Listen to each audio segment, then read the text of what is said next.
Buenos días, el grupo formado por Carla Lasso, Luciana Lescano y Virginia Saiz va a realizar la presentación de aceros para puentes colgantes. Por orden cronológico, los puentes han seguido la siguiente evolución. El primer puente de la historia fueron árboles o pequeñas losas de piedras. Siguiendo en el tiempo, se empezaron a utilizar tablones o piedras, usando soportes simples y colocando vigas transversales. Desde hace miles de años, en China, India y Sudamérica se han utilizado diferentes materiales a los que se usaban en Occidente, como por ejemplo bambú, cañas o cuerdas. Durante el siglo XVIII se usaron mezcla de madera y de piedras. Con la revolución industrial en el siglo XIX se comenzaron a usar celosías de hierro forjado. Pero en Occidente existen dos opiniones sobre quién o quiénes fueron los precursores de los puentes colgantes. Algunos expertos consideran que el primer puente colgante en Occidente fue el de James Finding, llamado Jacob's Creek Bridge, ubicado en Pensilvania y data de 1801. La otra corriente de expertos opina que la introducción de los puentes colgantes en Occidente vino de la mano de John Revlin y Washington Revlin mediante la construcción del puente de Brooklyn. Los cables se pueden clasificar en tres tipos diferentes. Cordones, formados por alambres enrollados de manera helicoidal. Son más resistentes y rígidos porque tienen mayor área metálica para el mismo diámetro. Cables, formados por cordones enrollados helicoidalmente alrededor de un núcleo. Se usan para curvaturas con radios pequeños porque son más flexibles. El núcleo puede estar formado por fibras naturales, fibras sintéticas, acero o cable de acero. Tirantes estructurales. Están formados por perfiles tubulares. Entre las diferentes clasificaciones que se pueden realizar, unas de las más comunes es según su estructura. 1. Puentes de arco. Este tipo de puente está siempre bajo compresión. La forma de la estructura es la que realmente le da la fuerza, no necesitan soportes o cables adicionales. 2. Puente de viga. Estructura rígida horizontal, que descansa sobre dos muelles, uno a cada extremo. Los puentes pueden estar inclinados en forma de V. La fuerza de compresión se sitúa sobre el lado superior de la cubierta del puente. 3. Puente de armadura. Combinan las planchas y estribos de los puentes de arco con las vigas y estribos de los de viga. Forman unidades sencillas sin articulaciones de unión entre las piezas. Los elementos actúan a tracción y a compresión.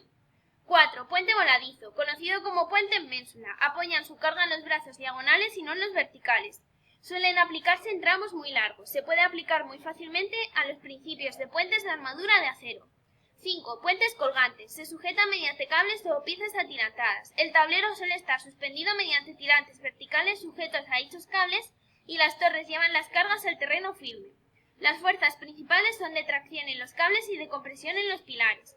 Y 6. Puente atirantado. El tablero está suspendido mediante uno o varios pilares centrales mediante benques.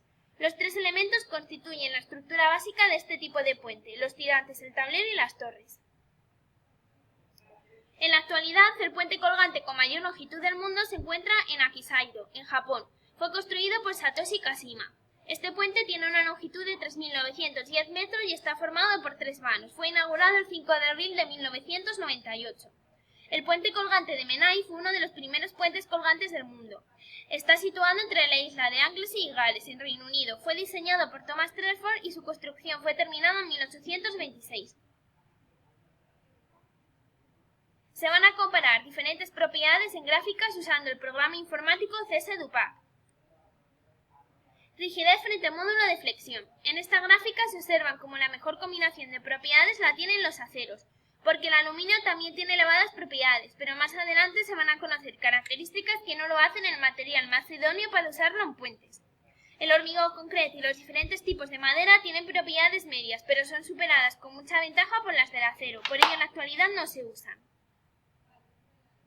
Módulo de Young frente a resistencia a la fatiga. Al comparar el módulo de Young con la resistencia a fatiga, se observa claramente la superioridad en estas propiedades del acero, frente a los materiales utilizados en la antigüedad.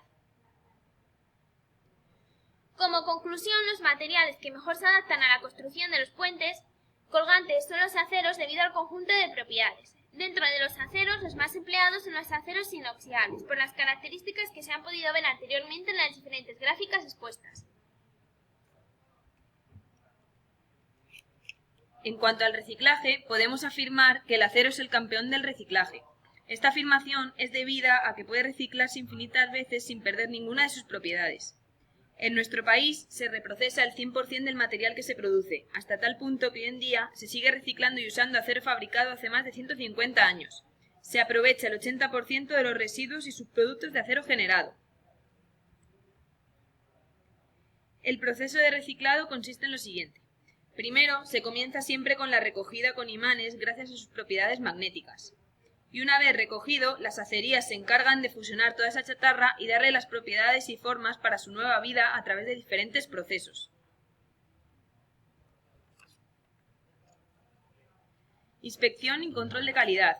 Se entiende por inspección al conjunto de acciones de gabinete y campo, desde recopilación de información hasta la toma de datos en campo a fin de conocer el estado del puente en un instante determinado. Los objetivos de una inspección son asegurar el tránsito sin riesgo sobre la estructura y detectar las deficiencias existentes y corregirlas. Los tipos generales de inspección son inspección rutinaria, realizada por personal no especializado. Sirve para detectar deterioros de forma temprana. Inspección principal, inspección visual minuciosa del estado de todos los elementos del puente. Debe ser realizada por personal especializado bajo la supervisión de un ingeniero. De manera general, la normativa a seguir antes del año 1995 estaba dictada por el Ministerio de Vivienda y las normas básicas de la edificación. Estas se agruparon y modificaron en lo que es la normativa NBE-EA 95, estructuras de acero en la edificación, que incluye diferentes características de la normativa UNE. Esta norma dio paso a la normativa EN 1993, proyectos de estructura de acero, un eurocódigo implantado por el Comité Europeo de Normalización que trabaja conjuntamente con la normativa DBSEA,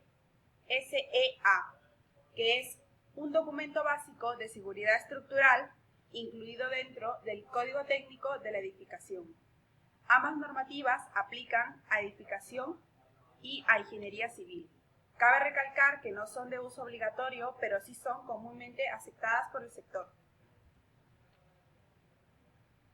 En general, sabemos que el precio del acero varía mucho según su composición, fabricación y requerimiento del comprador.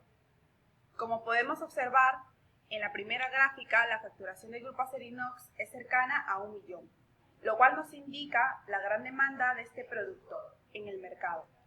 A continuación vemos cómo varía la demanda del acero en diferentes partes del mundo. Normalmente el sector de la edificación y la ingeniería civil abarca la mayor parte.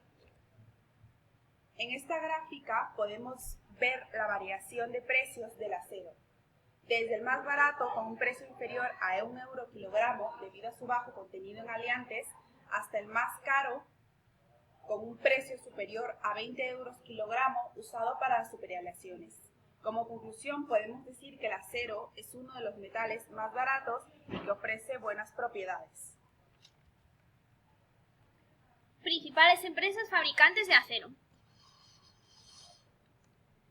El top 10 de empresas productoras de acero. La empresa que produce la mayor cantidad de acero se encuentra en Luxemburgo, pero la mayor cantidad de empresas que producen acero y se encuentran dentro del top 10 están en China. La evolución en la producción del acero desde 1955 al 2015. Producción de acero por países y aplicación del acero por países, comparando el año 2005 y 2015.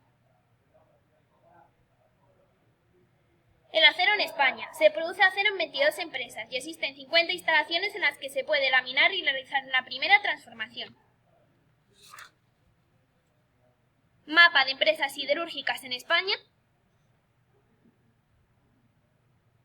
Se puede observar cómo debido a la crisis descendió tanto la producción como el consumo de acero, pero en el año 2015 se ha producido una subida por el aumento en las construcciones y también en las exportaciones de acero que se han realizado. Censo de empresas dedicadas al acero en España en el 2015.